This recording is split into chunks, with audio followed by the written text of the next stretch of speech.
BNB TV ప్రేక్షకులకి స్వాగతం. నిత్య నిజాలు చెప్పేది ఛానల్. దయచేసి స్క్రోల్ చేయకుండా వీడియోని చివరి వరకు చూడండి. ఢిల్లీ సుప్రీంకోర్టు న్యాయస్థానాలకే అత్యున్నతమైన దేశంలోనే అత్యున్నతమైన న్యాయస్థానం సుప్రీంకోర్టు. భారతదేశానికి దీన్ని మించిన న్యాయస్థానం ఇంకోటి లేదు. అట్లాంటి న్యాయస్థానంలో సుప్రీంగా టీజేగా ఉన్న ఆయన జడ్జికి సుమారుగా 600 లేఖలు వచ్చినాయి అంట. అయ్యా,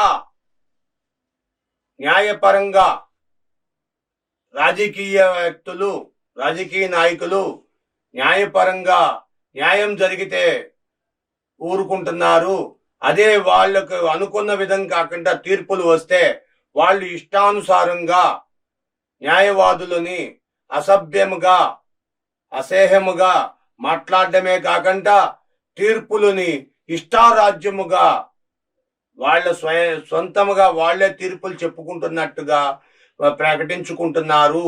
సోషల్ మీడియాలో నిజాలను నిగ్గురు కప్పేసి అబద్ధాలని ప్రచారం చేస్తున్నారు. అసలు రాజకీయ నాయకులకి ఈ వ్యవహారంలో ఎటువంటి పరిస్థితుల్లోనూ సంబంధాలు ఉండవు. కోర్టులకు సంబంధించిన విషయాల్లో ఇది ఎందుకు జరుగుతుంది?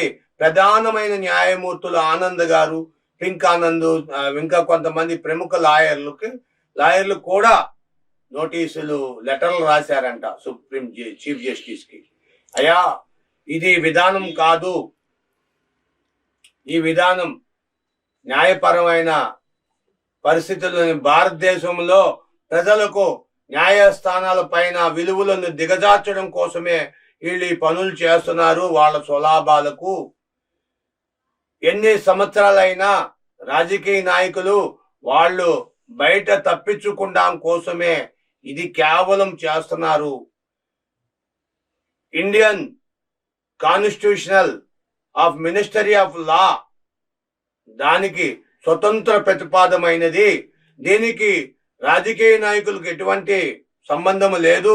కానీ కొంతమంది రాజకీయ నాయకులు దీన్ని ప్రలోభపెట్టి న్యాయస్థానంలో ఉన్న ప్రముఖులను ప్రలోభపెట్టి లాయర్లను కొనుగోలు చేసి వాళ్ళ ఇష్టానుసారంగా వాళ్ళ ఇష్టారాజ్యముగా ప్రభుత్వాన్ని, ప్రజల్ని వాడుకుంటానికి అలవాటు పడిపోయారు.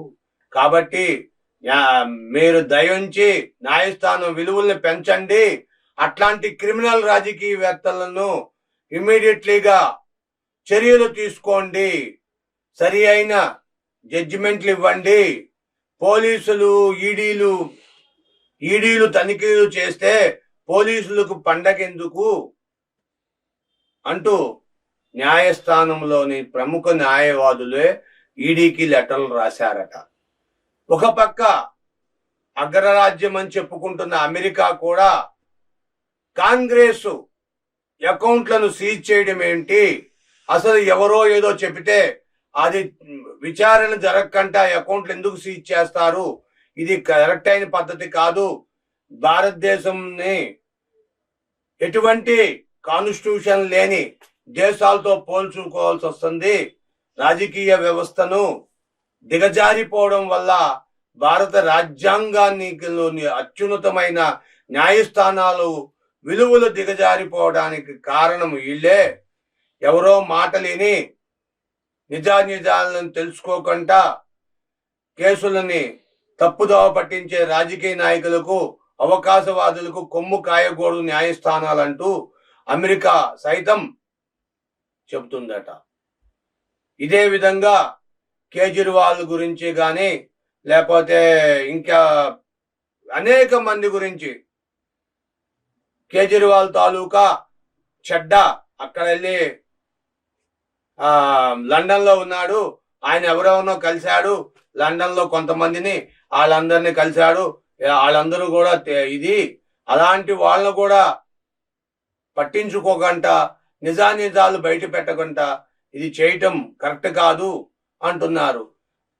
కేజ్రీవాల్ తాలూకా లాయర్లు, సానుభూతి పరులు హైకోర్టులో, ఢిల్లీ హైకోర్టులో ధర్నాలు చేస్తే ఢిల్లీ హైకోర్టు మందలించిందంట.